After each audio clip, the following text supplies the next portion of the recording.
안녕하십니까. 메타버스 개념과 실제 강의를 진행할 창원대학교 문화테크노학과 유선진 교수입니다. 오늘 말씀드릴 내용은 크게 두 가지로 나뉠 수가 있는데요. 이제 메타버스에 대한 전체적인 소개를 먼저 말씀드린 이후에 메타버스 플랫폼들에 대한 소개를 드릴 예정입니다. 먼저 이제 메타버스 개념 자체를 좀 소개해드리기 위해서 메타버스에 대한 용어 설명이라든지 메타버스에 대한 여러 가지 유형들을 먼저 말씀을 드리도록 하겠습니다. 먼저 메타버스라는 용어 자체는 스노우 크래시라는 소설에서 언급이 처음 됐었습니다. 여기 나와 있는 것처럼 1992년도에 나온 소설이고요. 소설 자체는 굉장히 오래된 소설입니다. 이제 메타버스라는 용어가 최근에 이슈화된 거는 여러 가지 의미들이 있는데, 대표적인 것이 이제 아바타라는 내용들이 이제 소설 안에 들어가져 있습니다. 그리고 이 용어에서 보듯이 가상과 추월을 뜻하는 메타와 어떤 세계를 얘기하는 유니버스가 통칭된 용어인 메타버스라는 용어가 나오게 되는데, 최근에 이제 코로나 상황으로 인해서 저희가 비대면 상황들이 많이 발생을 하게 됐는데, 이때 가상 공간에서 저희가 비대면 상황을 이용한 여러 가지 행동들을 하면서 이 메타버스라는 용어들이 많이 나오게 되어져 있습니다. 아바타에 대해서는 뒤에 이제 몇 차례 제가 더 언급을 드리도록 하겠습니다. 그리고 저는 이제 영상신호 처리라는 것을 전공한 그 기술 전공 공학자입니다. 근데 이 메타버스라는 용어 자체는 사실은 기술적인 의미뿐만 아니라 사회적인, 그다음에 문화적인 요소들도 전부 다 포함을 하고 있습니다. 가령 말씀드렸던 이 아바타 캐릭터가 가상 공간에서 제가 어떤 문제를 발생을 시켰을 때, 이 가상 공간에 만든 제 캐릭터가 어떤 문제를 현실 공간에 제게 책임을 물을 수 있는지, 혹은 가상 공간의 어떤 사기라든지 재화에 대한 강탈이라든지 이런 것들을 그냥 게임이나 아니면 플랫폼 내에서만 활용을 해야 되는 건지, 혹은 그것을 현실 공간에 제가 그 캐릭터를 움직였기 때문에 책임을 져야 되는지, 이런 것들에 대한 지금 사회적 합의라든지 법률적 지원들이 아직은 명확치가 않습니다. 그래서 이 메타버스라는 용어 안에는 저는 오늘 강의에서 주로 기술적인 내용들 위주로 말씀을 드릴 예정인데, 사실적으로는 어떤 사회 현상이라든지 사회 문제를 포함한 어떤 총칭된 용어라고 이 메타버스를 이해하시는 게 가장 좋을 것 같습니다. 네, 메타버스는 좀 과거로 좀 돌아가면은 구글 어스라 그래가지고 지금의 이제 구글맵이라고 이해하시면 가장 좋을 것 같은데요. 현실 공간에 있는 어떤 데이터, 위성에서 받은 여러 가지 영상들을 가지고 지도를 만들어 놓은 이 구글 어스부터 이제 시작했다고 생각하셔도 괜찮을 것 같고, 해보신 분들이 있으실지 모르겠지만 세컨 라이프라 그래가지고 여기 보이는 게 이제 일종의 다 아바타들이라고 보시면 됩니다. 이제 아바타는 현실 공간의 저를 대신해서 가상 공간의 저를 나타내는 것이 이제 아바타라고 생각을 하시면 되겠고요. 이 아바타들을 이용을 해가지고 가상 공간에서 여러 가지 활동들을 할 수 있는, 말 그대로 라이프를 즐길 수 있는 그런 게임 콘텐츠였습니다. 이런 것들이 등장을 하면서 이제 메타버스라는 용어로 활용이 되진 않았지만은 이 메타버스에 대한 개념들이 하나씩 하나씩 사회화되기 시작을 했고요. 2006년도에 ASF라는 어떤 기관에서 이 메타버스라는 거에 대해서 어떤 토론회, 서밋을 진행을 한 적이 있었습니다. 그래서 2007년에 메타버스 로드맵 보고서라는 것을 발표를 했는데, 여기에서 보면은 이 메타버스라는 용어를 기술적으로 총 4가지로 카테고라이즈 합니다. 그래서 그 기술적인 용어들 잠깐 살펴보면은 크게 보면은 4가지로 나타나고 있습니다. 몇 가지는 아마 일부 들어보셨을 것 같고요. 처음에 나타나는 메타버스의 하나의 종류를 증강현실, AR이라고 저희가 얘기를 하고 있습니다.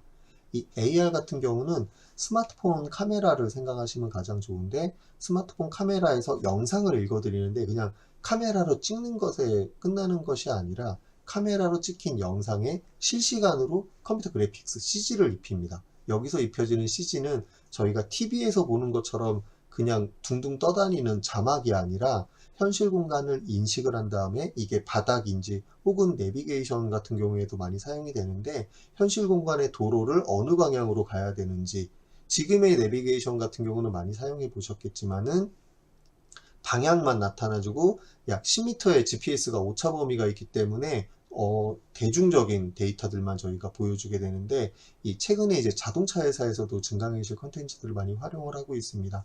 최근에 이제 고급 승용차에 적용되는 증강현실 같은 경우는 앞 유리판에 컴퓨터 그래픽을 바로 증강을 시켜가지고 바로 저희가 화면에 보고 있는 길 위에다가 그래프를 만들어서 좌회전을 해야 된다든지 어느 골목으로 가야 된다든지 어느 방향으로 진행을 해야 되는지에 대한 정보들을 제공하는 형태로 많이 발전을 하고 있고요.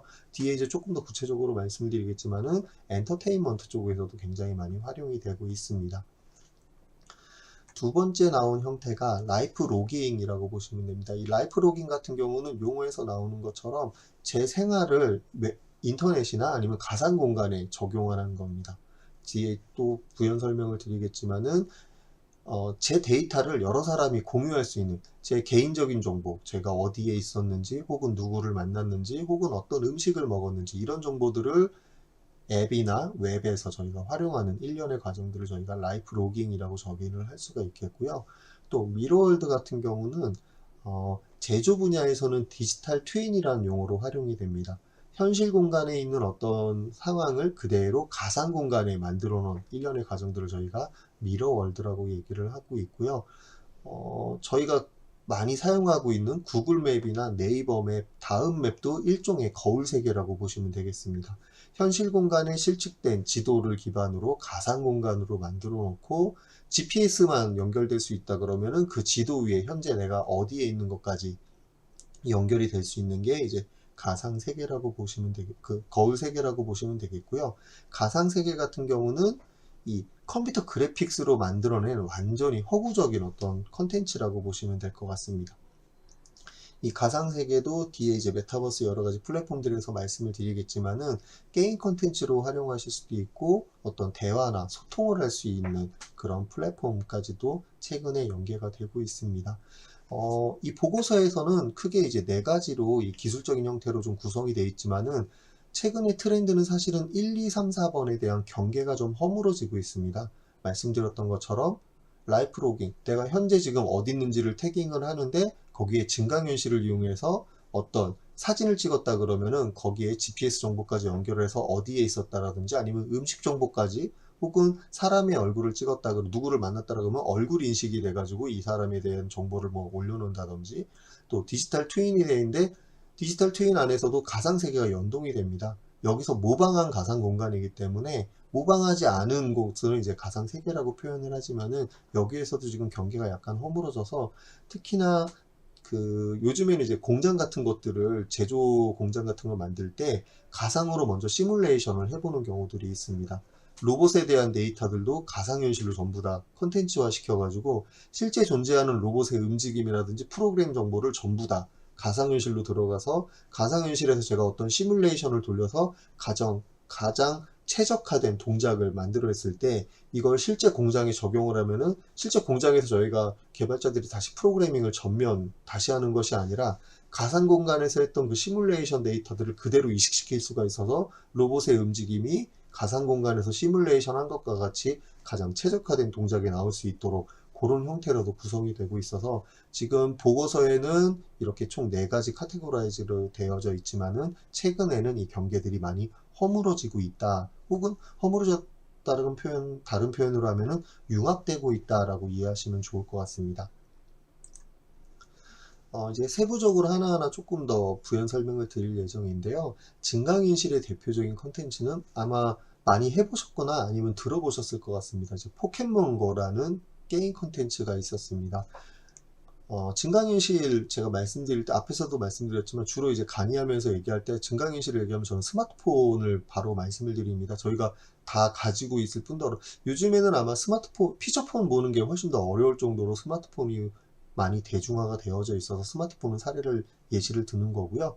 스마트폰에는 카메라가 장착이 되어져 있습니다. 그 카메라로 보통 이와 같이 사진도 찍지만은 이 증강현실은 저희가 찍은 사진이 실시간으로 데이터를 입력받으면서 이 지형 지물까지 인식이 가능합니다. 이 포켓몬고 같은 경우는 GPS 정보를 연동을 했습니다. 그래서 어떤 특정 지역에 가면은 이 포켓몬이라는 어떤 캐릭터가 나타나서 저희가 이 캐릭터를 획득할 수 있는 그런 일련의 과정들을 즐길 수 있도록 이 포켓몬고가 유명세를 탔었고요. 그래서 GPS 기반을 이용을 했기 때문에 특정 지역에 갑자기 사람들이 몰려가지고 관광이 활성화된다든지 어떤 교통 체증이 발생을 한다든지 또 안 좋은 경우였는데 이 스마트폰으로 게임만 하다가 앞에를 잘 보지 못해가지고 뭐 사고가 발생한다든지 이런 여러 가지 사회적인 현상들까지 제공됐던 게 이제 포켓몬고였는데 지금은 많이 이슈화가 좀 덜 되지만 아직도 많은 사람들이 포켓몬고를 활용을 하고 있습니다.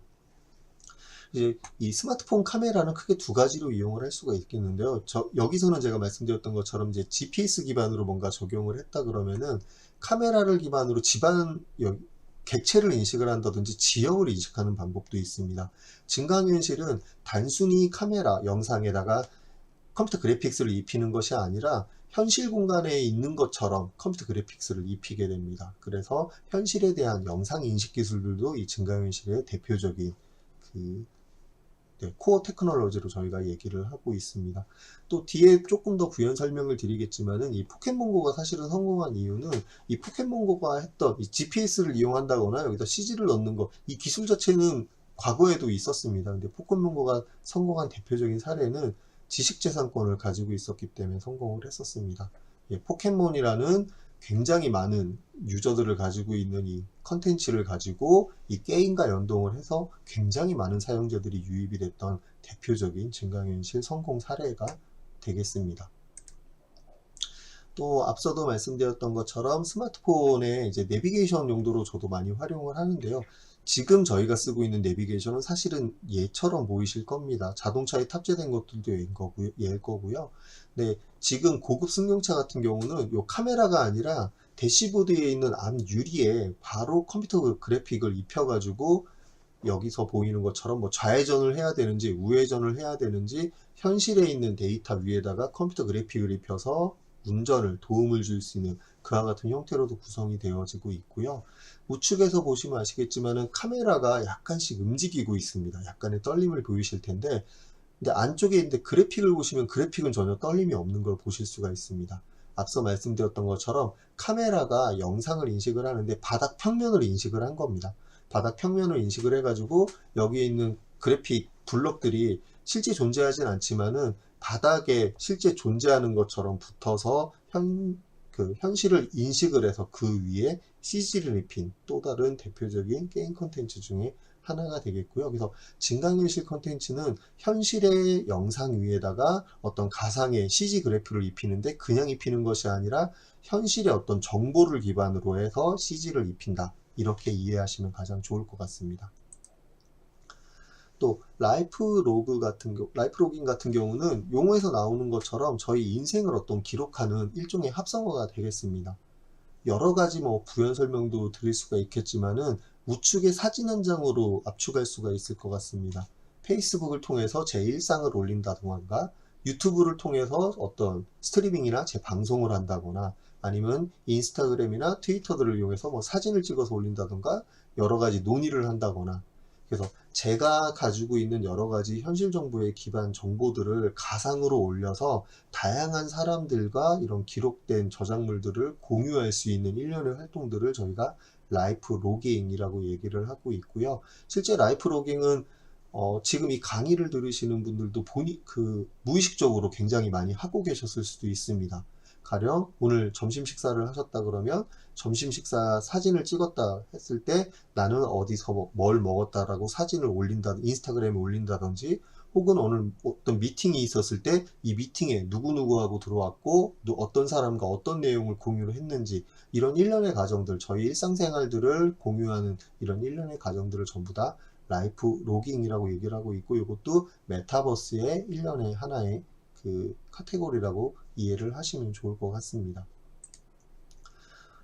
저는 이제 강의 가면은 이제 대상에 따라 조금 달리 강의를 하는데 오늘 같은 경우는 이제 재직자분들 위주로 강의를 하기 때문에 싸이월드를 먼저 말씀을 드리겠습니다.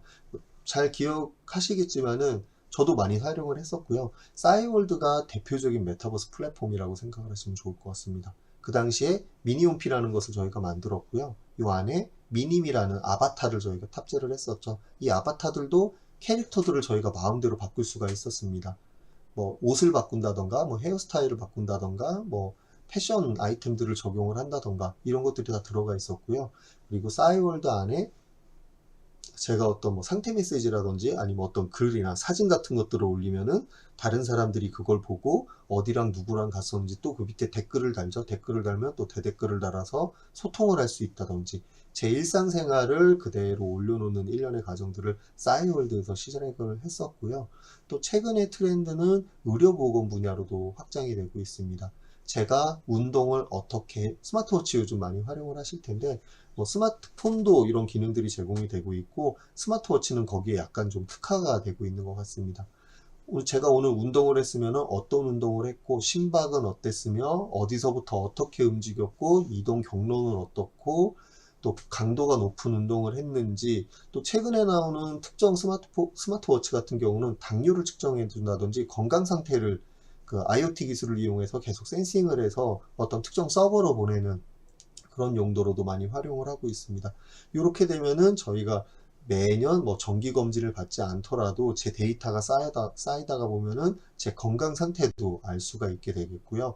이것이 특정 상황이 발생을 했을 때는 여기 화면에 보이는 것처럼 전문가에게 데이터를 전송을 해서 평소에 제가 어떤 건강 상태를 가졌는데 지금 이상 소견이 발생된 이런 데이터가 발생하면은 이건 왜 그런지 제가 따로 물어보지 않더라도 IoT 기술로 전문가가 저한테 피드백을 줄 수도 있는 이런 일련의 과정들까지도 지금 라이프로깅 기술들이 발전을 하고 있습니다. 앞서 말씀드렸던 것처럼 저도 본의 말씀은 안 드렸지만은 라이프로깅 기술들이 전부 저절로 태깅이 되고 있어서 제가 하루에 뭐 연구실까지 들어왔을 때 혹은 어떤 지금 녹화를 할 수 있는 공간까지 들어왔을 때 몇 걸음을 걸었으며 동선은 어떻게 했고 뭐 내비게이션 기술들도 요즘 많이 공유가 되고 있습니다. 제가 어디를 출발하고 어디를 간다 그러면은 이 어떤 경로로 어떻게 갔는지 이런 것들도 전부 다 그 공유가 되게 되어져 있고요. 대중교통도 마찬가지입니다. 대중교통들도 제가 어디서 어떻게 움직였고 혹은 어떤 방향으로 움직이는지 이런 정보들을 전부 다 라이프로깅 기술을 이용해서 제공을 하고 있어서 라이프로깅은 별도의 기술보다는 지금 그 강의를 들으시는 이 재직자분들이 매일 일상으로 겪는 모든 과정들이라고 이해를 하시면 더 편할 것 같습니다. 네, 미러월드 같은 경우는 앞서 제가 말씀드렸던 것처럼 현실 공간에 있는 어떤 정보들을 그대로 가상 공간에 만들어 놓은 일련의 과정들을 미러월드라고 혹은 거울 세계라고 말씀을 드렸는데요. 이게 제조 분야에서는 디지털 트윈이라는 용어로도 많이 활용이 됩니다. 그래서 어떤 공장이 있으면은 이 공장을 가상현실로 한번 만들어 보고요. 이 가상현실로 만들어 놓은 이 컨텐츠들을 다시 증강현실로 적용하는 제조 메타버스라는 용어로도 많이 활용이 되는데 가상현실에서 어떤 컨텐츠를 만들어서 이것을 증강현실과 많이 연결이 되기도 합니다. 왜냐하면 가상현실이기 때문에 실제 공간에 존재하지 않는 것들을 현장에서 갔을 때 저희가 뭐 실험 매뉴얼이라든지 훈련 매뉴얼 같은 경우는 가상에서 훈련해 볼 수는 있지만은 현장에 갔었을 때는 어떤 기계 장치들을 종이로 저희가 하나하나 다 확인해 볼 수가 없기 때문에 이런 스마트 글래스 같은 안경을 써가지고 가까이 가면은 이 제조 메타버스랑 연결이 돼가지고 데이터를 불러들여서 이 공구가 어떤 상태이고 어떻게 움직임을 갖고 이런 것들도 접목하는 사례로 최근에 이제 디지털 트윈 기술들이 많이 발전을 하고 있습니다.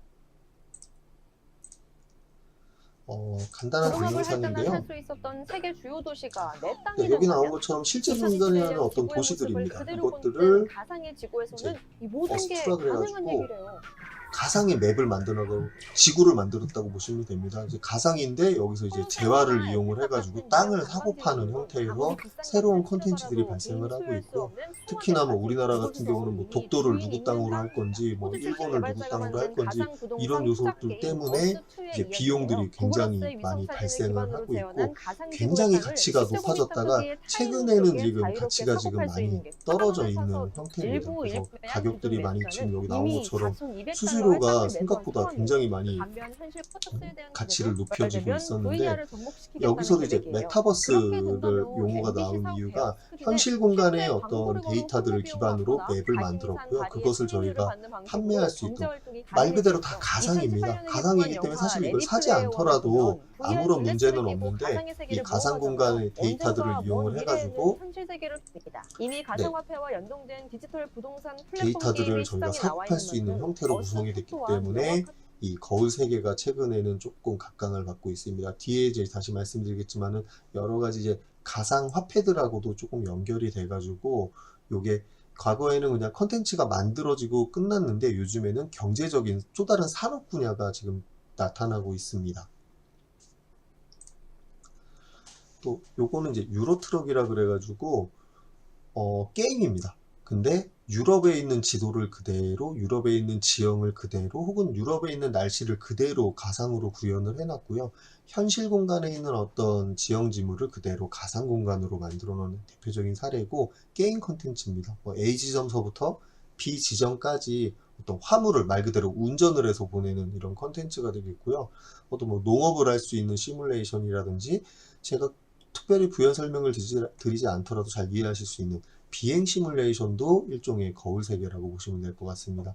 현실 공간에 있는 어떤 다양한 지형지물, 바람이라든지 온습도라든지 그 높낮이라든지, 그 다음에 이 비행기 기기 장치에 대한 진동이라든지 여러 가지 정보들을 전부 다 가상현실로 만들어 놔가지고 저희가 현실 공간처럼 훈련을 할 수 있는 이 비행 시뮬레이션도 대표적인 미러월드, 거울 세계의 대표적인 형태라고 보시면 되겠습니다.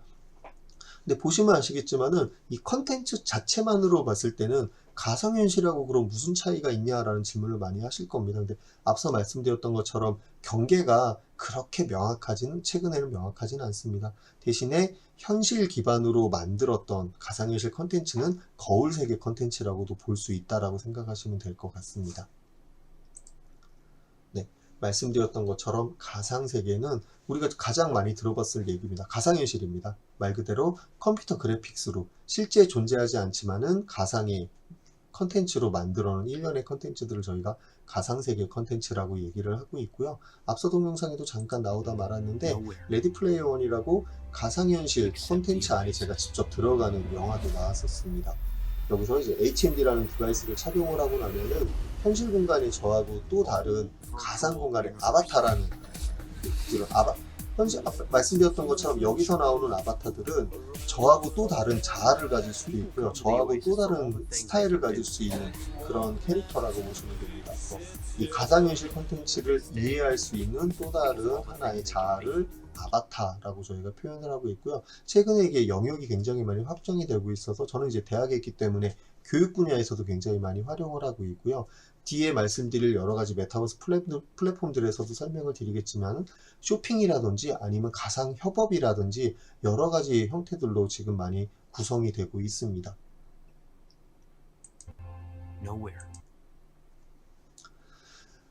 이제 가상현실 콘텐츠는 이제 크게 두 가지 분류로 나뉠 수가 있는데, 첫 번째는 이제 몰입형 가상현실, 뒤에 이제 말씀드릴 건 비몰입형 가상현실인데, 별도의 디바이스를 착용하는지 안 하는지로 좀 이해하시면 좋을 것 같습니다. 몰입형 가상현실 시스템 같은 경우는 시야를 차단을 해서 가상현실 콘텐츠 안에 제가 직접 들어가 있는 것처럼 그런 착시 효과를 주게 되고요. 또 여러 가지 인터페이스들이 있는데, 가상현실에서는 보통 별도의 컨트롤러를 이용을 하고 있는데, 지금 화면에서 보시는 것처럼 최근에 나오고 있는 HMD 같은 경우는 앞쪽에 카메라라든지 아니면 여러 가지 센서들을 부착을 해서 손가락의 움직임이라든지 손의 움직임 정보들을 적용을 해서 실제 인터페이스가 없도록, 사람의 동작 자체가 인터페이스화가 될 수 있도록 그와 같은 형태로 디바이스들이 많이 발전을 하고 있습니다. 그리고 뒤에 조금 더 부연 설명을 드리겠지만은 이와 같은 디바이스들이 과거에는 성능이 좀 떨어졌습니다. 화질도 조금 안 좋았고요. 그다음에 저희가 움직임을, 디바이스들을 이용을 하면 움직임을 갖게 되는데, 저는 고개를 1초 전에 돌렸는데 영상이 1초 뒤에 따라온다든지 이런 형태로 멀미 효과 같은 것들이 많이 발생을 했었는데, 최근에는 이제 디바이스나 여러 가지 그래픽 엔진 같은 것들이 많이 발전을 해가지고 과거에서 많이 느꼈던 멀미 현상들이 지금 최근에는 많이 없어지는 추세입니다. 그래서 최근에 이제 가상현실 컨텐츠를 체험 못 해보셨던 분들은 디바이스, 최근에 나온 디바이스하고 최근에 나온 가상현실 컨텐츠를 한번 체험을 해보시면 과거하고는 달리 그런 멀미 효과를 많이 줄인 걸로 이해를 하실 수 있을 것 같습니다. 또 이제 앞서 말씀드렸던 몰입형 가상현실 같은 경우는 어떤 특정 디바이스를 제가 착용을 한다라고 말씀을 드렸는데, 비몰입형 가상현실은 그냥 여러분 스마트폰 생각하시면 가장 좋겠습니다. 혹은 지금 강의를 보고 계실 PC 모니터 혹은 태블릿을 생각하시면 가장 좋겠습니다. 별도의 디스플레이가 있고요. 그 디스플레이 안에서만 어떤 가상현실을 즐길 수 있는 것이 저희가 비몰입형 가상현실이라고 얘기를 하고 있고요. PC 게임을 생각하시면 가장 좋습니다. 그래서 뒤에 이제 말씀드릴 여러 가지 메타버스 플랫폼들도 이제 가상현실 컨텐츠 같은 경우는 별도의 디바이스를 이용한 몰입형 가상현실 컨텐츠도 메타버스 플랫폼들도 있지만은 이와 같이 범용성을 늘리기 위해서는 대중적인 뭐 스마트폰이라든지 그 컴퓨터라든지 노트북이라든지 태블릿을 이용한 그런 비몰입형 가상현실 컨텐츠들이 상대적으로 사용자들이 더 많기 때문에 진입장벽이 낮아서 이 부분들이 많이 활용이 되고 있는 추세입니다. 그래서 가상현실 컨텐츠는 사실은 교육 분야에서 굉장히 많이 활용을 하고 있습니다. 교육 분야에서 활용이 되는 대표적인 사례가 뭐냐면 실패를 해도 된다는 겁니다. 저희 학생들도 하면 어떤 위험한 동작이나 어떤 실습 같은 경우는 못하게 안전 문제 때문에 못하게 하는데 가상현실에서는 제가 그 잘못된 행동을 함으로써 어떤 문제가 생길 수 있는지 저희가 체험을 해볼 수가 있어서 학생들이 어떤 현장에 가서 혹은 어떤 위험한 장비나 기계 실습 장비 같은 것들을 활용하기 전에 가상현실로 먼저 교육을 받는 게 굉장히 큰 이슈가 되고 있고요. 특히나 요즘 기업에서도 이 OJT라든지 아니면 신입사원 교육을 위한 여러 가지 컨텐츠 제작들이 많이 이슈화가 되고 있습니다. 그래서 입사 전에 각 사용자들이 HMD를 이용을 해가지고 혹은 특정 교육장에 모여가지고 이 직무 교육을 미리 받을 수가 있는 그 환경까지 제공이 되고 있고요.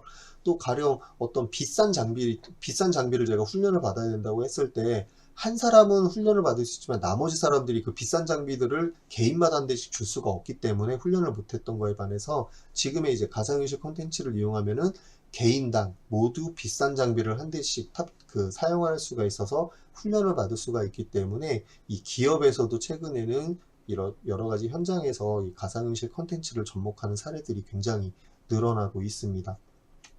또 말씀드렸던 것처럼 어떤 뭐 인테리어라든지 아니면은 그 제조 공장을 만들기 위해서 과거에는 어떤 그냥 일반적인 시뮬레이션만 돌렸다면 최근에는 가상현실 제조 메타버스라고 불리고 있는데 그 말씀드렸던 이 로봇이라든지 기계 장치에 대한 3D 데이터나 움직임 정보들을 전부 다 가지고 오게 됩니다. 그래서 가상현실에서 제가 어떤 움직임을 갖도록 프로그래밍을 해놓고 시뮬레이션을 해서 이 제품이 최적화가 될 수 있도록 그렇게 만들어 놓으면은 그 공정 그대로 현실로 만들기도 합니다. 제가 사용했던 어떤 로봇 데이터가 있으면은 실물 공간에 있는 그 로봇을 그대로 탑재를 시키면은 제가 가상현실에서 프로그래밍한 것이 현실에서 그대로 움직임을 갖는다든지 사실 반대도 가능합니다. 아까 이제 그 디지털 트윈이라는 용어도 말씀드렸는데 가상 공간에 제가 어떤 로봇의 움직임이나 아니면 사람의 움직임이 있다면은 그것을 센싱을 해가지고 가상 공간에서 그럼 시뮬레이션이 가능해지기 때문에 이런 현실과 가상을 왔다 갔다 하는 형태로도 최근에 많이 활용이 되고 있고요. 또 대표적인 게 사실은 엔터테인먼트 쪽입니다. 저희 교육이라든지 어떤 뭐 제조라든지 여러 가지 그 산업군에 대해서 뭐 인테리어라든지 이런 분야에 대해서 말씀드렸지만은 가상현실의 가장 대표적이고 일반 사람들이 접하기 좋은 건 사실 게임 컨텐츠입니다. 그래서 게임 분야나 엔터테인먼트 분야에서도 굉장히 많이 활용이 되고 있는 게 이제 가상현실 컨텐츠라고 보시면 되겠습니다. 그래서 앞서 이제 메타버스 용어나 여러 가지 그 카테고리에 대해서 잠깐 말씀을 드렸고요. 이제부터는 메타버스 플랫폼들에 대해서 소개해 드릴 예정입니다. 크게 두 가지로 나눠볼 수가 있는데 이제 국산 메타버스 플랫폼과 외산 메타버스 플랫폼입니다. 이제 네이버에서 만든 제페토나 제비라는 플랫폼이 있고요. SK 계열에서 만든 이프렌드라는 플랫폼이 이제 국산 메타버스 플랫폼이 되겠고 아래쪽에 외산 플랫폼 중에는 유명한 게더타운이라든지 로블록스라든지 마인크래프트라든지 이런 것들에 대해서 간단하게 설명을 드리도록 하겠습니다. 대표적인 게 이제 제페토라고 보시면 되는데 제페토 여기 지금 21년 기준으로는 2억 명이라고 되어 있지만 가장 최근 데이터로는 4억 명을 돌파한 걸로 지금 그 유저수입니다. 유저수가 4억 명 이상 돌파를 했고요. 실질적으로 제페토 같은 경우는 10대 후반서부터 20대 초반이 주 타겟층입니다. 그래서 젊은 사람들이 굉장히 많이 활용하고 있고 특히나 이제 고등학교나 이제 대학생들은 굉장히 많이 활용을 하고 있어서 진입 장벽이 굉장히 낮았습니다. 또 뒤에 이제 말씀드릴 로블록스나 이제 마인크래프트 같은 경우는 게임적인 요소가 훨씬 더 크기 때문에 초등학교 학생이나 이제 중학생 정도까지가 좀 많이 사용을 하고 있고요. 제페토는 이제 10대 후반, 20대, 멀리 봐서는 30대 초반까지도 굉장히 많이 사용하고 있는 메타버스 플랫폼이라고 생각을 하시면 되겠습니다. 네이버 계열사에서 만들었고요. 지금까지도 계속 발전을 하고 있는 콘텐츠가 플랫폼이 되겠습니다. 이 제페토 데모 영상 한번 보시겠습니다. 네, 말씀드렸던 것처럼 아바타를 만들 수가 있고요. 여기서 나오는 아바타는 지금 복장이 전부 다 다르고 얼굴 형태나 헤어스타일이 전부 다른 걸 보실 수가 있을 텐데 현실 공간에 저하고 똑같은 아바타를 만들 수도 있고 여기서 또 나오는 게 재화가 있습니다. 가상화폐가 들어가 있어가지고 뒤에 이제 말씀드리겠지만은 기존의 이제 메타버스 플랫폼은 별도의 산업군이 형성이 되어 있지 않았는데 최근에 이제 메타버스 플랫폼은 그 안에서 경제 활동이 가능할 수 있도록 되어져 있습니다.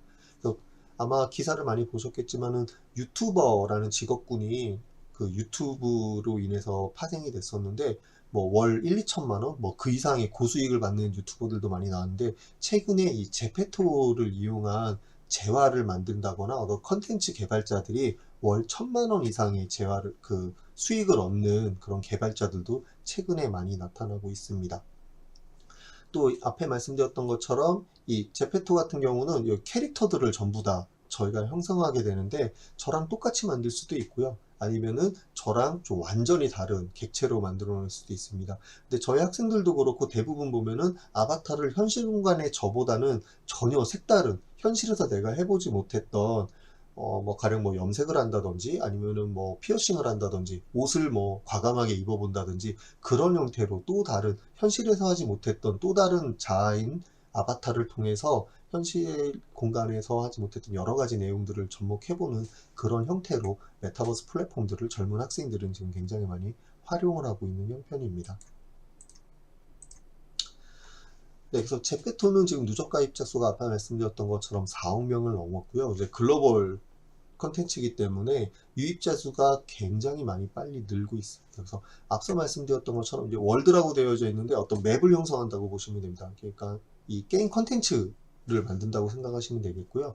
그 안에 의상이라든지 소품 같은 게 제작이 가능한데 여기서 이제 굉장히 중요한 이슈가 개발자 수익을 발생을 시킬 수가 있는 겁니다.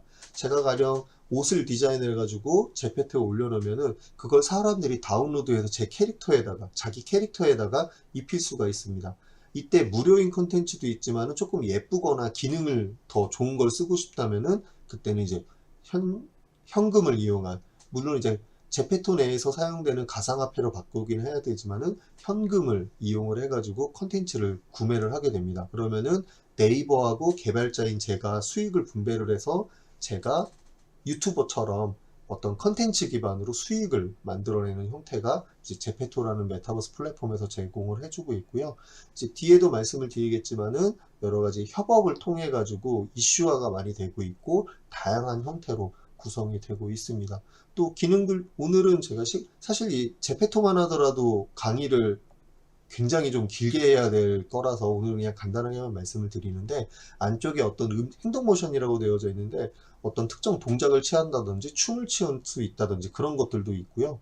또 셀카 모드라 그래가지고 실제 저희가 현실 공간에서 셀카 찍는 것처럼 여러 가지 캐릭터들이나 아니면 배경을 기준으로 영상을 셀카를 찍을 수도 있고 또 동영상도 찍을 수가 있습니다. 요즘 학생들 같은 경우는 어떤 특정 시나리오를 만들어서 그거를 다른 친구들하고 같이 협업을 해가지고 이 화면을 캡처한 다음에 제페토를 이용해서 연기를 합니다. 그래서 그 연기한 것을 드라마 아니면 어떤 영화처럼 컨텐츠로 만들어서 그거를 동영상 그 유튜버에 올려가지고 거기에서 또 확산시키는 그런 경우들도 많이 있어서 이 메타버스가 기존에는 어떤 뒤에도 말씀드리겠지만 커뮤니케이션 위주로 많이 발전을 했다면 최근에는 다양한 산업군이나 사회적인 현상으로도 많이 파생을 하고 있습니다.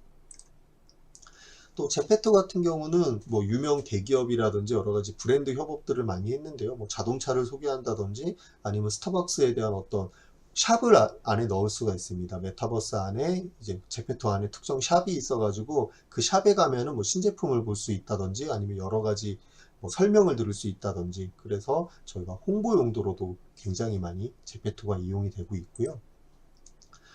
또 명품 브랜드하고도 협업이 굉장히 많이 되고 있습니다. 명품 브랜드 안에 들어가서 활용이 되는데, 뭐 가령 요게 현실 공간에서 가격 그냥 제 마음대로 불러보는 건데, 만약에 100만 원이었으면은 가상 공간에 이 선글라스 같은 경우는 가령 뭐 100원, 200원이면 살 수가 있는 겁니다. 그래서 현실 공간에선 제가 살 수 없었던 그런 컨텐츠들을 가상 공간에서 과감하게 또 다른 자아인 아바타에다가 제가 적용을 해볼 수도 있는 거고요. 그래서 현실 공간에 저는 잘 꾸미지 못하더라도 가상 공간의 아바타는 이렇게 잘 꾸며주는 형태로도 저희 학생들도 많이 이용을 하고 있고, 이 명품 브랜드에서도 1, 20대 학생들이 많이 사용한다고 말씀을 드렸잖아요. 1, 20대 사용자들이 결국은 구매가 계속 몇십 년간 이어지기 때문에 이런 제품에 대한 충성도를 높이기 위해서 이 명품 브랜드가 이 제페토 안에 들어가서 협업을 많이 활용을 많이 하고 있습니다.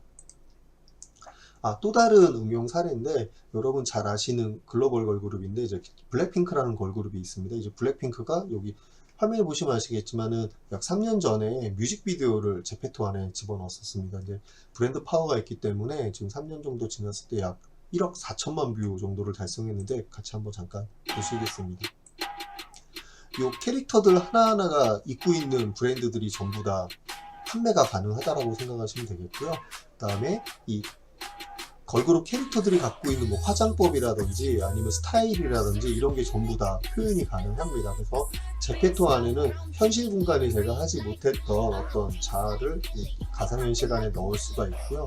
이제 뷰스에서 보시면 아시겠지만은 그냥 단순한 컴퓨터 그래픽 정도가 아니라 이것을 현실 공간을 기반으로 가상으로 확장을 시켰기 때문에 또 다른 산업군으로도 지금 많이 나타나고 있습니다. 이런 말씀드렸던 이런 디자인, 패션 브랜드에 대한 디자인이라든지 캐릭터 디자인이라든지 아니면 그 안에 있는 이 뒤에 있는 이런 그 콘텐츠 화면을 맵 혹은 이제 여기에서는 월드라고 표현을 하고 있는데, 이런 공간 디자인 같은 것들을 이용을 해서 다양하게 표현할 수 있는 형태로도 구성이 되어져 있습니다. 그래서 뭐 여기서 지금 뮤직비디오를 보여드리고 있지만은 뮤직비디오뿐만 아니라 뭐 팬 서비스나 팬 사인회나 이런 그 코로나 상황이었기 때문에 불특정 다수가 들어와서 여러 가지 행동을 할 수 있는 그런 컨텐츠들도 이 제페토가 많이 응용이 되고 있습니다.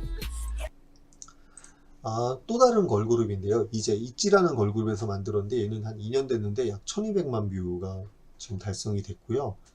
있지라는 걸그룹의 뮤직비디오를 제가 가지고 온 이유는, 사실은 다음 슬라이드에서 조금 더 부연 설명을 드릴 텐데, 여기서 만들어 놓은 이런 행동이나 동작이나 춤동작 같은 것들을 과거에는 컴퓨터 그래픽으로 전부 다 만들어 냈었습니다. 요즘에 최근의 추세는 모션 캡처 장비라는 것이에요. 있지라는 걸그룹 캐릭터들마다, 이 걸그룹 캐릭터 한 명마다 모션 캡처 장비를 전부 다 부착을 해서 현실 공간에 제가 춤을 추면은 그것이 그대로 가상 공간에 들어갔기 때문에 훨씬 더 부드럽고요. 똑같은 춤 동작을 추더라도 개인에 따라서 동작의 그 범위가 달라지는데, 그것을 그대로 가상현실로 표현할 수 있기 때문에 모션 캡처가 지금 활용이 되고 있습니다. 지금 보시면은 이게 제가 컴퓨터 그래픽으로만 만든 것뿐만 아니라 아바타 자체는 이제 컴퓨터 그래픽으로 만들겠지만은 이 동작 정도는 뒤에 다음에 슬라이드에서 보여드릴 모션 캡처 장비라는 것을 이용을 해가지고 제가 팔을 어떻게 들었는지, 팔을 어디서 구부렸는지, 고개는 어떻게 흔들었는지, 심지어 최근에 이제 데이터 글러브라는 걸 이용을 해가지고 손가락의 마디 정보까지, 움직임 정보까지 전부 다 센싱이 가능하도록 되어져 있어서 메타버스 공간 안에 현실 공간에 있는 제가 메타버스 공간 안으로 들어가는 다양한 형태의 콘텐츠들이 최근에 많이 이슈화가 되고 있습니다.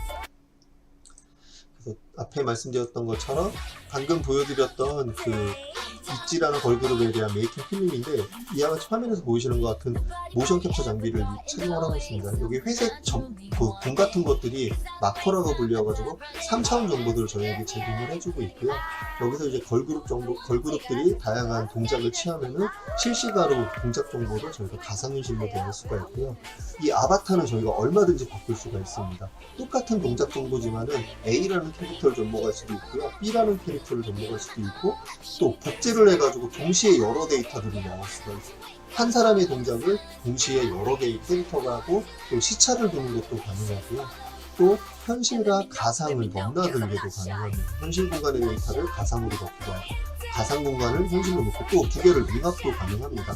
이쪽에 보면 아마 영상이 나올 것 같은데 이와 같이 현실 공간에 있는 어떤 걸그룹의 동작을 가상 공간에 넣을 수도 있고요. 반대도 가능합니다. 가상 공간에다가 현실 공간에 있는 걸그룹 데이터들을 넣을 수 있는 그런 형태로도 구성이 되고 있고요. 이것도 보여드렸던 이유 중에 하나는 뮤직비디오에서 모션 캡처 장비 활용을 하나 말씀을 드렸지만은 게임 콘텐츠에서도 이 모션 캡처가 굉장히 많이 활용이 되고 있습니다. 영화에서는 굉장히 이미 많이 활용이 되고 있었는데요. 가령 저희가 피파 온라인이라는 게임을 한다 그랬을 때 손흥민 캐릭터를 저희가 움직이고 싶을 때는 과거에는 그냥 컴퓨터 그래픽으로 동작 정보를 저희가 하나하나 다 만들었었는데 최근에는 손흥민이 만약에 모션 캡처 장비를 착용을 했다면 드리블 할 때의 움직임, 헤딩할 때의 움직임, 슈팅할 때의 움직임을 저희가 전부 다 저장을 해가지고 손흥민 아바타에다가 이 3D 데이터 움직임 데이터를 연동을 하면은 제가 피파 온라인에서 어떤 드리블하는 걸로 키보드로 입력을 하면은 화면에 있는 손흥민 캐릭터는 실제 손흥민이 드리블하는 동작을 그대로 구현하게 되게 되어져 있어서 최근에는 게임 콘텐츠에서도 모션 캡처 장비를 많이 적용하는 이슈가 발생을 하고 있습니다. 물론 이제 말씀드렸던 것처럼 영화에서는 사실은 이전서부터 많이 이용이 되고 있고요. 좀 오래된 영화지만은 반지의 제왕이라든지 여러 SF 영화에서 어떤 특정 동작을 취향했을 때 저는 지금 갑자기 이제 그 반지의 제왕하니까 골룸밖에 생각이 안 나는데요. 이제 골룸 같은 경우도 그 골룸을 연기한 배우가 모션 캡처 장비를 착용을 해서 움직임을 갖고 거기에다가 CG를 입혀가지고 최종적으로 저희가 관객 입장에서 영화라는 컨텐츠를 보게 된 그런 사례가 있습니다. 그래서 최근에는 모션 캡처 장비들을 많이 활용을 하고 있고요. 앞서 말씀드렸던 그 제페토가 네이버 계열사라 그러면 이 브랜드는 그 SK 계열사에서 만들었다고 보시면 됩니다. 전체적인 구성 같은 경우는 비슷하다고 생각하셔도 됩니다. 여기도 마찬가지로 지금 캐릭터들이 다양한 개성을 표현하고 있는데 제가 다양한 개성을 표현할 수 있는 캐릭터들도 말할 수가 있는데 뒤에 이제 조금 더 부연 설명을 드리겠지만은 제페토 같은 경우는 불특정 다수들이 같이 활동하는 이슈화가 그 주된 타겟이라 그러면은 이 브랜드는 특정 목적을 많이 가지고 있습니다.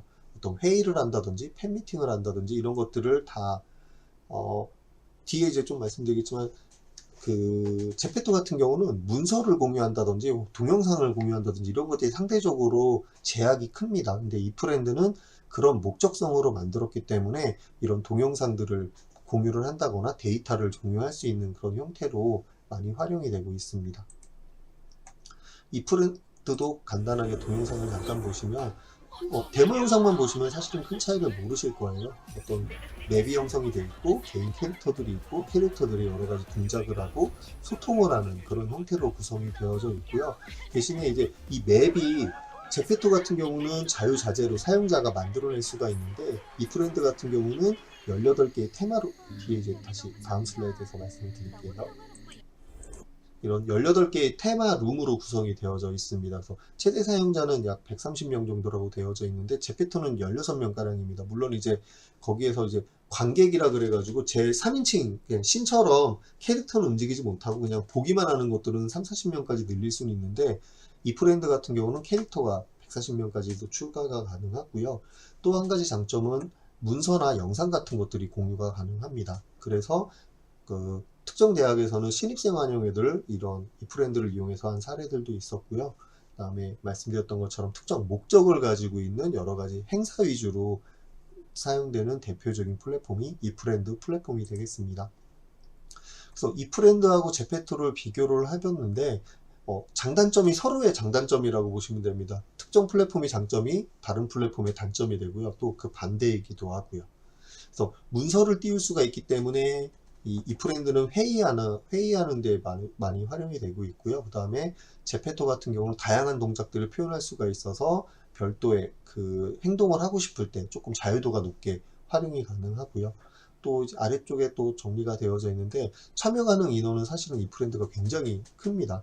제페토는 16까지만 되는 건 아니고요. 제페토 네이버 계열사 제페토 운영사에 협의만 가능하면은 참여 인원은 사실은 좀 더 많이 늘릴 수가 있는데 일반인들이 그냥 일반적인 목적으로 늘려달라고 하면 늘려지지가 않기 때문에 그냥 16명 정도로 제가 말씀을 드릴 수가 있을 것 같고요. 또 이제 굉장히 큰 제페토의 장점은 아까 말씀드렸던 것처럼 수익 창출이 가능한 구조입니다. 제가 어떤 아이템을 만든다거나 월드라고 표현되는데 특정 맵을 만든다거나 그것을 이용을 해서 사용자들이 내 것을 써주면은 수익을 발생시킬 수가 있어가지고 제가 이것을 그냥 단순하게 체험하고 만드는 것에 끝나는 것이 아니라 경제적인 보상까지도 받을 수가 있기 때문에 컨텐츠가 계속 지금 늘어나고 있습니다. 이제 이 브랜드는 이제 제페토나 이 브랜드나 계속 발전을 하고 있습니다. 그래서 기능들이 계속 추가가 되고 있어서 여기에서 이제 제가 X라고 되어 있지만 무조건 안 되는 건 아니고 기능은 추가는 할 수가 있습니다. 근데 현재적으로는 일반인들이 이렇게 창출하는 건 불가능하기 때문에 이렇게 되어져 있고요. 그래서 저희 학생들 같은 경우는 사실은 제페토를 훨씬 더 선호해서 많이 하는 편입니다. 그래서 이 브랜드를 이용한 여러 가지 뭐 운영 사례들에 대해서 지금 나오고 있는데 뭐 영화라든지 뭐 만남이라든지 홍보라든지 이런 것들도 지금 많이 활용이 되고 있습니다. 잽도 이제 네이버 계열사에서 만들었고요. 잽은 뒤에 이제 설명드릴 외산 플랫폼인데 게더타운과 굉장히 흡사하다고 보시면 됩니다. 요 화면 자체만 보셨을 때는 이거 게임인데 라고 생각하실 수가 있는데 요 캐릭터 하나하나가 다 사용자라고 보시면 됩니다.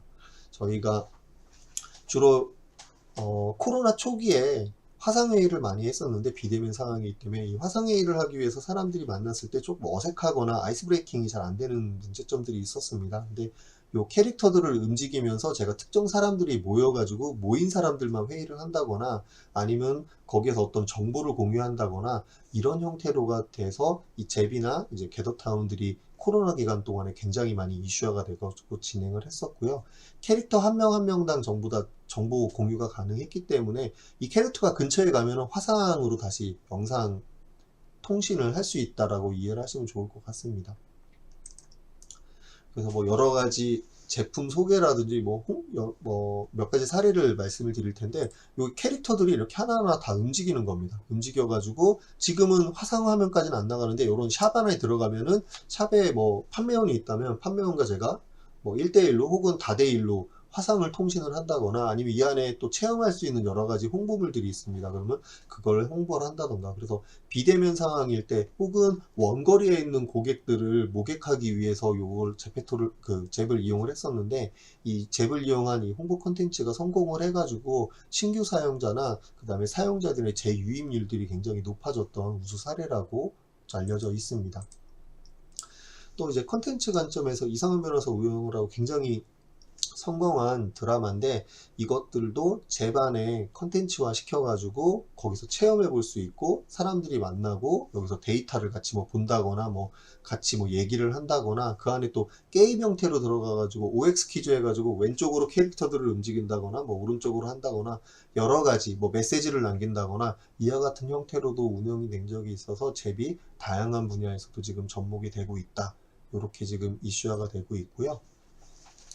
또 게더타운 같은 경우는 말씀드렸던 것처럼 잽과 굉장히 흡사합니다. 흡사한데 요 캐릭터들 요 사람들끼리만 회의한다고 보시면 돼요. 뭐 특정 목적이 있다. 그러면 그 목적에 있는 방에 캐릭터들이 움직여 가지고 가령 이거를 뭐 강의실이라 한다. 그러면은 1번 강의실을 듣는 사람들은 여기서만 들으면 가까이 가면 이렇게 화면이 뜹니다.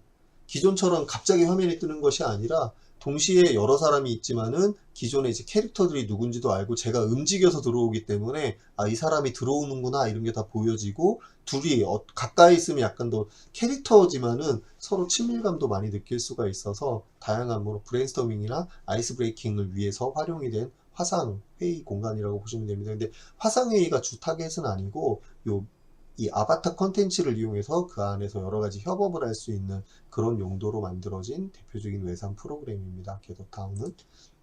그래서 우리나라에서도 많이 활용을 됐고요. 아까 OX 퀴즈 같은 것도 말씀드렸는데 이렇게 캐릭터들을 직접 움직이면서 저희가 활용을 하기 때문에 단순히 이렇게 화상으로 갑자기 탁 뜨는 것보다는 훨씬 더 친밀감도 많이 느껴졌고 이 캐릭터가 가까이 있는 것만으로도 사람들이 불특정 다수하고 하는 것이 아니라 내 캐릭터 근처에 있는 사람들하고만 이렇게 화상회의나 뭔가 미팅이 가능해지기 때문에 조금 더 친밀성을 높이는 그런 장점이 있었던 플랫폼이었습니다. 그래서 비대면 상황에서는 굉장히 이슈화된 컨텐츠였습니다.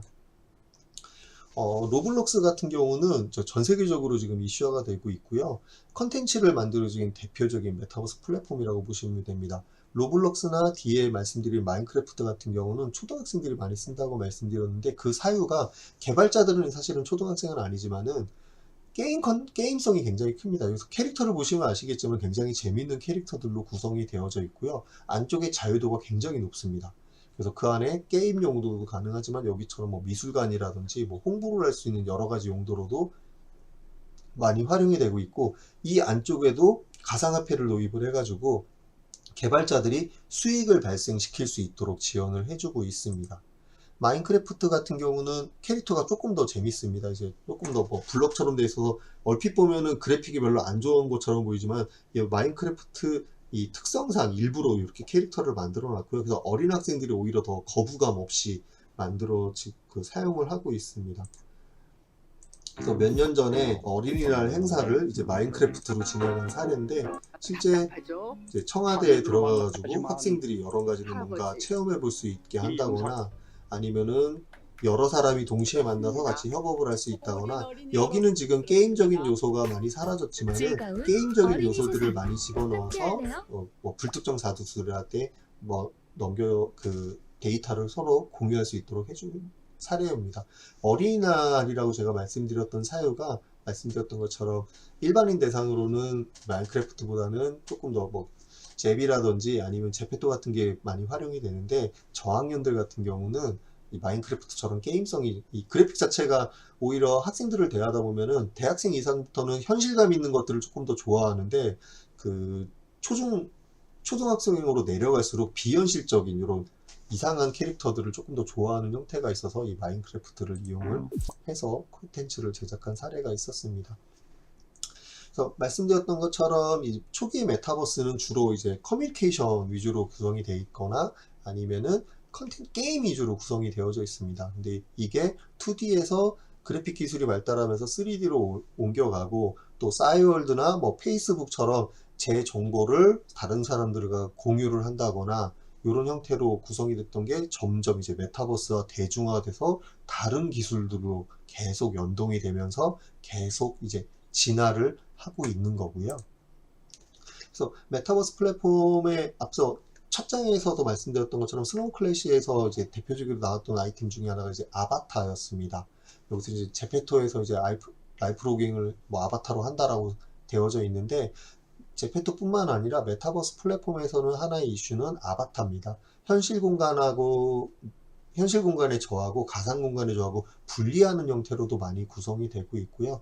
그래서 이 아바타를 꾸미는데도 사실은 학생들이 굉장히 많은 이슈화를 하고 있고, 저희 오늘 강의 타겟은 아니지만은 최근에는 이제 메타버스 안에 XR이라 그래서 AR, VR, 현실과 가상을 넘나드는 여러 가지 컨텐츠 제작 기술들이 많이 각광을 받고 있습니다. 실제 제조 메타버스에서는 이 XR 기술들이 많이 적용이 되고 있고요. 그리고 앞에 포켓몬고 말씀드릴 때 잠깐 언급을 드렸지만은, 저는 이제 기술 전공자이기 때문에 기술 중심으로 컨텐츠를 제작을 하지만은 실제 더 중요할 수가 있는 게 지식재산권입니다. 이 컨텐츠에 대한 IP를 얼마만큼 잘 확보를 하고 있고 좋은 IP를 가지고 있다면 기술이 약간 상대적으로 부족하더라도 굉장히 큰 경제적인 보상이 될 수 있는 여러 가지 컨텐츠를 제공을 할 수가 있고요. 또 이 메타버스 플랫폼 중에 주요 이슈 중에 하나가, 제가 아까 가상화폐를 잠깐 말씀을 드렸는데, 이 로블록스나 제페토나 저희가 그 개발자들이 보통 이제 제작사 위주가 됐을 때는 컨텐츠에 대한 발전이 조금 더디게 되는데, 여기에선 유튜브하고 비슷합니다. 그 컨텐츠 제작자들이 이 플랫폼을 이용해서 제가 또 다른 컨텐츠들을 만들고 그것으로 뭔가 보상을 받게 되고요. 또 다른 컨텐츠가 들어왔기 때문에 신규 사용자들이 계속 유입이 되고, 그래서 제작사하고 컨텐츠 개발자, 그다음에 프로그래밍 하시는 여러 가지 이제 개발자들이 서로 선순환 과정을 가질 수 있게 한 게 이제 가상화폐가 되겠고, 그래서 로블록스나 제페토나 지금 수익을 얻는 사람들은 굉장히 막대한 수익을 얻고 있습니다. 그리고 진입하는 데는 장벽이 굉장히 낮습니다. 제가 실력이 조금 부족하더라도 좋은 IP를 가지고 있다 그러면 사람들이 많이 유입이 돼서 가격을 좀 받을 수도 있고요. 반대로 이제 기술은 굉장히 뛰어나지만 IP가 좀 부족하면 사람들이 많이 유입이 안 되기 때문에 그런 진입 장벽은 조금 있고, 또 이 개발된 컨텐츠를 등록하는데 큰 제약이 없습니다. 물론 이제 심의 과정을 통과하긴 해야 되지만은 일반인들도 얼마든지 들어가서 이 컨텐츠를 체험할 수 있다라는 것, 그 재화를 만들어낼 수 있다는 게 굉장히 큰 장점이고요. 이 전자화폐를 이용을 해가지고 보상을 받는 게 굉장히 큰 이슈라고 말씀을 드렸는데, 요즘에는 메타버스 플랫폼들마다 이런 재화를 만들고 주고받는 형태로도 많이 구성이 되어져 있습니다. 근데 앞서 말씀드렸던 것처럼 이 메타버스가 이제 사회적인 이슈도 저희가 반영을 해야 되기 때문에 기술적으로는 전혀 이슈가 없는데, 이 가상화폐가 조금 다른 쪽으로 이용이 된다 그러면 사회적인 합의가 지금 좀 필요한 그런 상황이 되겠습니다. 그래서 말씀드렸던 것처럼 이 전용 화폐를 사용함으로써 선순환 구조가 지금 구성이 되고 있는데요. 그 개발자들을 유입시킬 수 있는 동기부여가 됐고요. 개발자들이 유입이 돼가지고 새로운 콘텐츠가 만들다 보니까 사용자들이 더 들어오게 되고, 그러면은 또 보상을 해주고, 그래서 선순환 구조로 들어가서 다양한 개발자, 그 다음에 사용자들이 지금 유입돼서 이 메타버스 플랫폼들을 지금 잘 활용을 하고 있는 상황입니다. 뭐 여러 가지 그 외산 플랫폼들도 지금 잠깐 소개를 드릴 텐데, 그 그래픽 회사죠. 엔비디아에서도 옴니버스라는 이 제조 메타버스를 이용할 수 있는 협업 툴을 제공을 하고 있고요. 마이크로소프트에서는 이제 홀로렌즈라고 불리우는 스마트 글래스도 가지고 있는데, 원격 협업을 할 수 있는 메쉬라는 원격 협업 플랫폼을 제공을 하고 있습니다. 그래서 제조 분야에서는 이런 컨텐츠들을 활용할 수 있는 이런 메타버스 플랫폼들이 지금 계속 도입이 되고 있고요. 뭐 애플이라든지 지금 페이스북, 메타로 이름이 바뀌었는데 페이스북이라든지 이런 부분들도 계속 가상현실이나 증강현실 혹은 메타버스 환경을 연결할 수 있는, 현실과 가상을 융합할 수 있는 그런 형태로 플랫폼들이 계속 구성이 되고 있습니다. 특히나 제조 분야는 말씀드렸던 것처럼 제조 메타버스라 그래가지고 가상 공간에서 뭔가 시뮬레이션하고 현실에 제공을 한다던가, 아니면 현실 공간에 가서 스마트 글래스를 이용을 해가지고 어떤 그 제품을 홍보를 한다든지, 아니면은 수리를 한다든지, 아니면은 여러 가지 공유를 할 수 있는 그와 같은 형태로 지금 메타버스 플랫폼들이 굉장히 이슈화가 되고 있습니다. 네, 그래서 초반에는 뭐 게임이라든지 그냥 단순 소통 위주로 되었었다면은, 요즘에는 이제 IP랑 연동을 해가지고 굉장히 다양한 산업군으로 지금 확장이 되고 있고요. 말씀드렸던 것처럼 기존에는 이제 코로나 이슈이기 때문이긴 한데, 대면 상황 위주로 저희가 행사를 진행을 했다면은, 최근에는 이제 비대면으로 행사나 아니면 뭐 홍보라든지 이런 것들이 많이 진행이 되고 있기 때문에, 이 메타버스를 이용하려면은 다양한 기존에 있던 시장에 저희가 진입하는 것이 아니라 기존에 없던 시장, 새로운 파일을 구성할 수가 있기 때문에, 파일을 나눠먹는 것이 아니라 좀 더 큰 시장을 발굴할 수가 있기 때문에 메타버스가 굉장히 큰 이슈화가 계속되고 있습니다. 그래서 메타버스라는 용어 자체는 지금 나온 지 92년부터 시작됐다고 말씀을 드렸지만은, 그 기술 자체는 굉장히 오래됐고요. 이 메타버스가 지금 최근에 이슈화가 됐던 거는 말씀드렸던 것처럼 어떤 경제적인 보상이라든지 아니면 또 다른 산업군으로 연결이 되고 있기 때문에 메타버스가 연결이 되고 있고, 최근에는 이제 메타버스라는 이 컨텐츠가 메타버스 안에만 멈추는 것이 아니라 인공지능도 이쪽에 들어오고 있습니다. 기존에 어떤 캐릭터들이 저에게 간단하게 어떤 얘기만 해줬다 그러면은, 요즘에는 챗GPT 같은 것들을 이용을 해가지고 제가 어떤 NPC에 접목을 해가지고 뭘 물어보면은 그 캐릭터가 저에게 뭔가 그 대화 형태로 정보를 뭐 정리를 해준다던가, 이런 용도로도 메타버스가 지금 그 확장을 하고 있고요. 그래서 여러분들도 쓰실 때 메타버스가 굳이 뭐 그 컨텐츠 관점만 보실 게 아니라, 이것을 응용할 수 있는 또 다른 산업군이나 아니면 IP 부분까지도 잘 고려를 하시면 너무 좋을 것 같습니다. 네, 여기 뭐 그래프가 나와져 있는데요. 이제 우상향하고 있습니다. 예, 메타버스가 코로나 때문에 급성장하긴 했지만은 전체적으로 기술이나 시장 같은 것들이 갑자기 생성된 건 아니고요. 코로나가 좋은 계기가 됐던 거고, 코로나 상황이 끝난 이후에도 이 메타버스 환경은 원격 협업이라는 것은 계속 가지고 갈 수밖에 없기 때문에, 원격 협업 이슈를 위해서 이 메타버스 플랫폼들이 계속 접목이 되고 있습니다. 말씀드렸던 뭐 소통을 위한 부분도 있었지만, 최근에는 업무를 위한, 그다음에 제조 메타버스로 갔을 때는 생산성 향상을 위한 여러 가지 컨텐츠들로 이 메타버스 컨텐츠들이 구성이 되고 있습니다.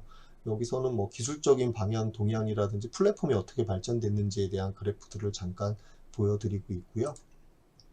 네, 이상으로 오늘 강의를 마치겠고, 혹시 오늘 강의 내용 중에 궁금한 점이 있으시면은 요 아래쪽에 제 이메일 주소가 있습니다. 요 이메일 주소로 말씀 주시면은 제가 답변 드리도록 하겠습니다. 장시간 강의 들으시느라 고생하셨습니다. 수고하셨습니다.